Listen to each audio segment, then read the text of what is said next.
Go and check out the new things out there as well. Some beautiful new pieces that you can purchase for your Christmas. Now, we are in our new series today. If you just came in and didn't get one of those booklets, then grab one on your way out. In this booklet, I just wanted to say that there is the outline of where we're going in the series and what the next few weeks are about. But there's also, right at the very back, an Advent reading plan. And so if you'd like to read along some of the Bible texts through December, then encourage you to read along that. And chosen texts there that really make this link between King David and who he is with the coming Messiah. And so those texts can help you to get clearer understanding of what this link is between David and the coming Messiah. Does anyone need a book that they don't have one? Yeah, there's some more here. So, yeah, thanks.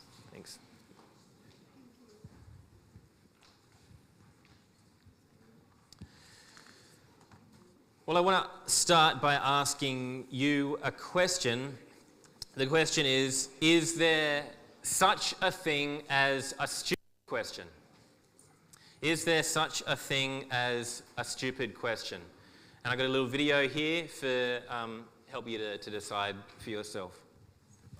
And remember, those are just some of TJ.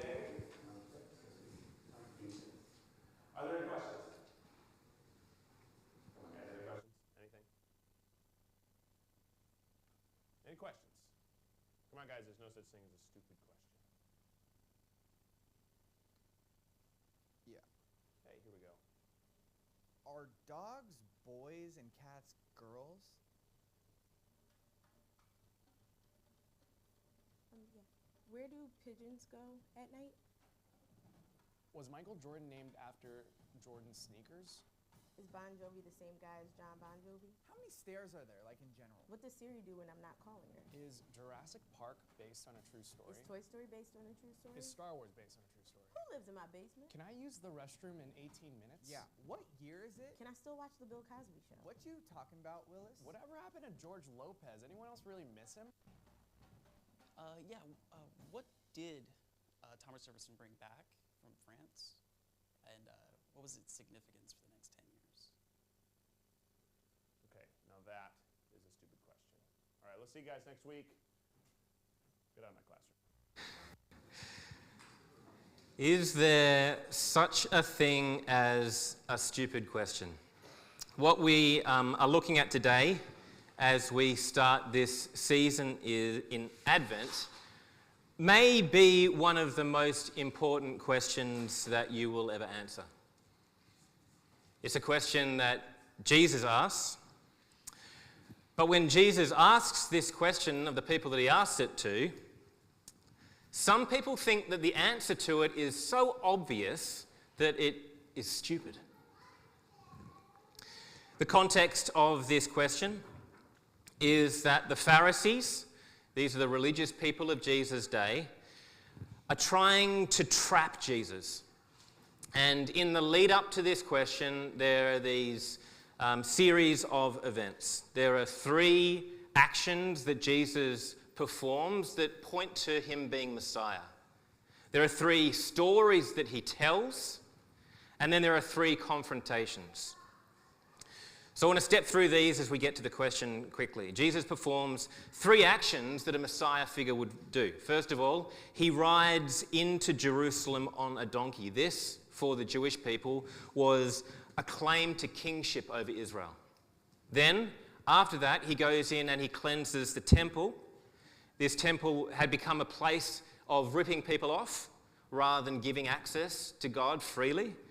And what the Jewish people expected the Messiah to do was to come and clear that temple after Judas Maccabeus, who had done that previously. This is the Messiah expectation. And the third thing that Jesus does is he comes and he curses a fig tree, which is a picture of Israel bearing no fruit.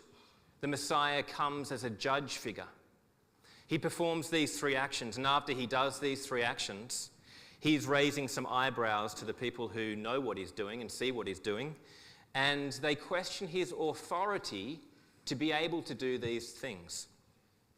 The chief priests and the elders, They say, where do you get your authority from to perform these kinds of acts? And Jesus says, well, I'm not telling you. But what he does is he goes on to tell 3 stories. And stories, as you know, is the way that Jesus communicates to people who are willing to listen. And so he tells these 3 stories. The first is a story about 2 people. One of the people says they'll do something and then doesn't do it. And the second person says that they won't do something and then does it. It's about people changing their mind and about doing what you say and about being open to have your mind changed if you see something different. The second parable is a parable about a vineyard, and the tenants of this vineyard are responsible to care for it, but they end up killing the owner's son in order to take that vineyard for themselves. This story is about Israel's leaders misusing what God has given them to care for. The third story is about a king who is preparing a banquet for his son, for his wedding, a wedding feast for his son. But all of those people who this king has invited to the wedding provide excuses about why they won't come. And so what the king does is he goes out into the streets and he invites anyone who is willing to respond to the invitation to come and be part of the party. This is a picture of the wedding banquet that the Messiah will hold at the end of time. He's performed 3 actions about Messiah. He's told 3 stories that point to Messiah. The Pharisees understand that these stories that he's told are about them. And so we're told that the Pharisees went out and plotted how to entangle him in his words. And so they're coming to ask him questions to try to trap him, to try to trick him, to try to get him to say the wrong thing and to prove that he's not the Messiah. They bring along 2 other groups that they're not usually in agreement with. And so the first group that these Pharisees send to Jesus are the Herodians. And the Herodians come with a question. And their question is basically, how do we deal with foreign rule? We, as the Jewish people, are under Roman rule. And the Romans, as our rulers, who aren't the real rulers, God's the real ruler, the Romans are asking us to pay taxes to them. But we shouldn't be paying allegiance to the Roman rule. We should be paying allegiance to God. And so they come to Jesus with the question, should we be paying taxes to Caesar? And Jesus says to them, well, give me a coin. And so they give him a coin, and he says, whose face is on this coin? And they say, well, it's Caesar's face. And so Jesus says, well, give to Caesar what is Caesar, and give to God what is God's. And so the Herodians move away, and the Sadducees come in. The Sadducees, we're told, do not believe in the resurrection. That's why they were sad, you see. Sorry, that's an age-old joke.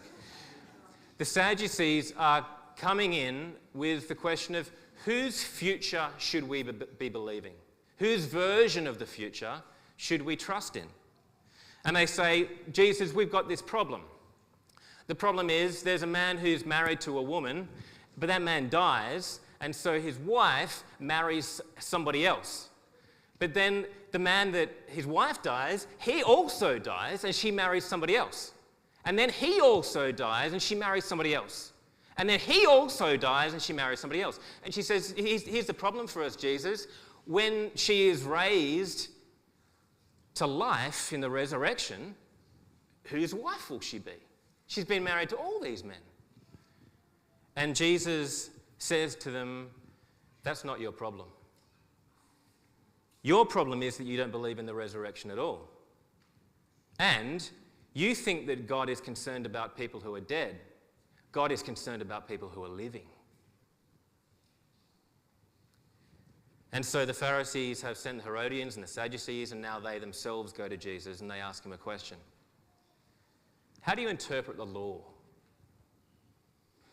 And Jesus said, they say to him, which is the most important commandment? And Jesus plainly says back to them, God's commandments are about love. Love God and love each other. This is the summary of everything that God teaches. It's about love. These men are coming at Jesus as if they are his enemies. And after these events happen, Jesus comes back to them with a question. Actually, 3 questions. But he asks this first question, which is perhaps the most important question you will ever wrestle with. He says to them, "What do you think about the Messiah?" And he links another question with it, because this is completely linked in the Jewish mind. Whose son is he? If you've been here for the last 20 weeks, then you know we've been doing a character study of David, who was hoped to be the Jewish Messiah, but turned out not to be. But it was promised to him that after him would come a Messiah. And so the Jewish hope had from that time been that the Messiah is the son of David. And Jesus is asking the Pharisees this question, and it's like they'd be going, what a stupid question. Whose son is the Messiah? Of course, he's the son of David. Like, it's the most obvious question that Jesus could ask them. But then Jesus asked them a follow-up question. And he says to them, how is it then that David, in the Spirit, calls him Lord, saying, "The Lord said to my Lord, sit at my right hand until I put your enemies under your feet"? You might look at that and go, what on earth is going on here? And I think it's a good question. We unpack what Jesus is doing here. What Jesus is doing is recalling a psalm that David wrote. David wrote songs in expression to God, and Jesus is reciting the beginning of Psalm 110. And Jesus sets up really a word picture here of what is happening in the psalm. In the psalm, it's like David, by the Spirit of God, is observing this conversation between his Lord, Yahweh, and another Lord. And David calls this second Lord, my Lord. The Lord, Yahweh, said to my Lord. A conversation between Yahweh and David's Lord, who in David's mind is the king who is coming after him, the one that's promised, this Messiah figure that will come from his family line. And in this conversation, Yahweh says to this Messiah, sit at my right hand. If you sit at God's right hand, it means that you sit as his ruler, in his place. You exercise his authority. You're the one that enacts his commands. This is what the Messiah is. This is what is expected to be. The one given God's power to rule. And Yahweh says to this Messiah figure, sit at my right hand until I put your enemies under your feet. Until I put your enemies under your control. To your ruler over them. Jesus is saying here that he is that Lord sitting at the right hand of God. And he's saying to these Pharisees who are trying to trap him with these questions, these religious leaders, he's saying to them, have a think about what you are doing here, trying to trap me. Read the psalm. I don't think you want to be my enemy. And then Jesus asks a third question there at the bottom. If David calls him Lord, how is he his son? Jesus is asking these men effectively, how have you come to your conclusion about who the Messiah must be? Is your idea of the Messiah and what you're looking out for just something that's been passed down to you? Or have you examined the evidence for yourself? Have you looked at it yourself to decide for yourself who he is when he comes? Or is it just something you've been told from when you were a child and so you've believed it? If David calls him Lord, how is he his son? Jesus could well say to them, open your eyes. How? You're looking at how. And you would think that the Pharisees then would go on to question him. Hang on, are you saying that you're the Son and the Lord? You would think they would say, if you're claiming to be Messiah, we need you to show us. But here's what they do. No one was able to answer him a word, nor from that day did anyone dare to ask him any more questions. Do you think that Jesus intended for them not to ask questions? You could say, yeah, he may have, because he sees what their questions are about, and so he's turning it back on them so that they stop asking the stupid questions. But I think that Jesus presents this to them so that they do ask more questions, because it's showing them something they had never seen before. It should cause them to ask more questions. It should cause them to go, I hadn't thought of that before. That's it. Tell me how you see that, Jesus. How is David calling him Lord if he is his son? What stops someone from asking questions? Have you thought about that? I don't know if you've been in an experience where you don't ask questions. What stops you from asking questions? I don't know if you've been in that experience, and think back to school days and going, I don't want to put up my hand to ask the question because I'm afraid that it's going to be a stupid question. And I don't want to look stupid. That stops people from asking questions, doesn't it? You don't want to make a fool of yourself. You don't want to look stupid. There's other reasons why you don't ask questions, though, as well. You don't ask questions if you are asking questions in order to trap someone, and then you find that you can't trap them whatever you ask them, like the Pharisees. But there's other reasons as well why people don't ask questions. You stop asking questions if you haven't arrived at an answer and you're unwilling to change your mind. You stop asking questions then. You also stop asking questions if you're afraid of being wrong but not willing to reconsider your position. Have you been in a position where you have stopped asking questions, where you don't ask questions? Well, there's another one. What about, do you not ask questions because you're afraid the person you're asking can't answer it and you don't want to embarrass them? Have you been in that situation? I think of Francis Collins. He was the leader of the Human Genome Project that was responsible for mapping human DNA. Human DNA is made up of more than 10 million cells. And he was responsible for this project to map the whole of the sequence of the human DNA. Many scientists and researchers consider this project the most important scientific undertaking of our time. Clearly a smart guy. Clearly a guy who asks lots of questions. He tells the story of how he came to ask questions for himself. Well, in the home where I grew up, faith was not something that was talked about very much. My father was a professor of drama, my mother a playwright.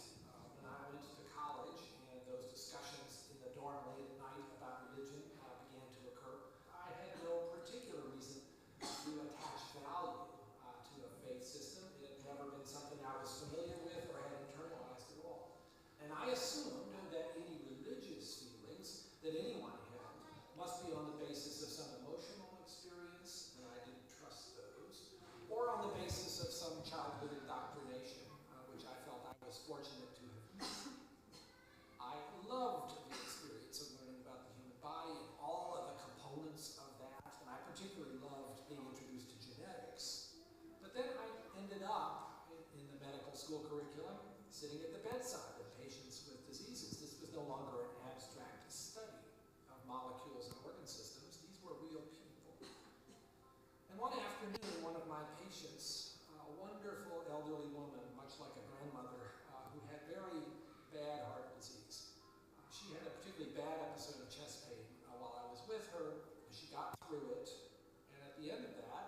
explained to me how her faith was the thing that helped her in that situation. She realized that the doctors around her weren't really giving her that much help, but her faith was.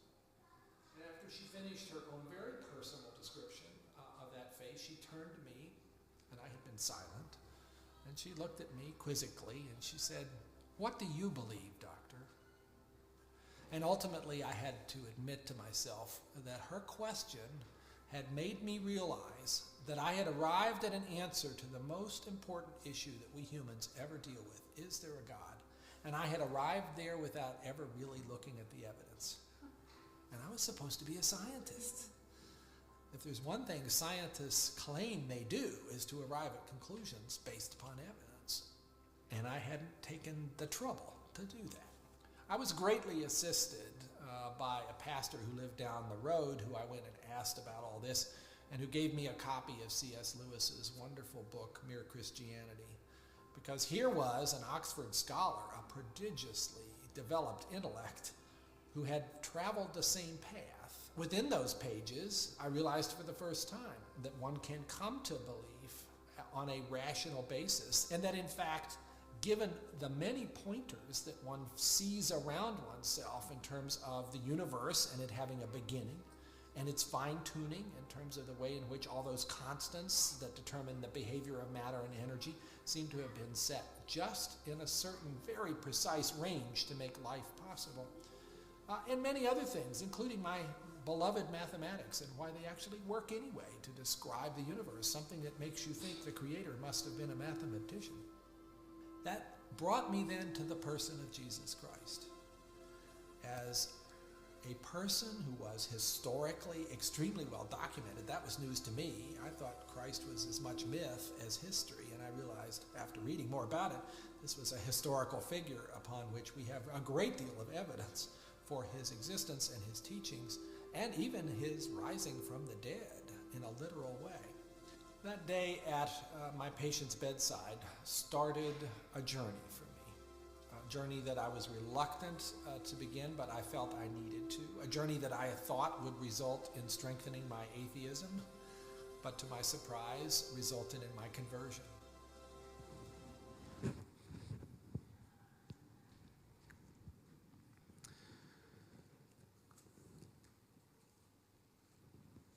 How do you answer the question that Jesus asks? What do you think about the Messiah? My question for you is, have you wrestled with this question? What do you believe? Have you arrived at an answer? Are you still asking questions? Some people think of church as a place where you can't ask questions because the person out the front has the answers that they want to tell you. Can I say that is not this type of church? This is a church where you are free to ask questions, where we encourage you to ask questions. You might feel unsure because you don't want to feel stupid.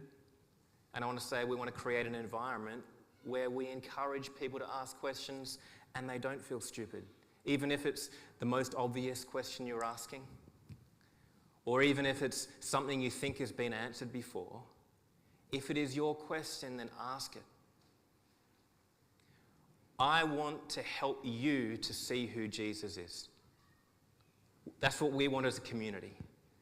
And we all need to ask our own questions in that. Sometimes we don't ask a question because we think it's the thing that will turn other people away from seeing Jesus. Can I say you should ask that question? Some people don't ask me questions because you're afraid that he might not know the answer and I'd make him feel uncomfortable. If I don't know the answer, I'll say, I don't know. That's okay. I don't know everything. And we can explore it together. We have a course called Alpha. That video was from Alpha. We're running this at Easter next year, but I just want to plant that seed for you. If you are thinking about who Jesus is, if you haven't wrestled with this, who is Jesus actually, then that is a good course for you to do. And along the process, ask questions. Don't hold back. Explore. and we would love to explore with you. Let's pray together.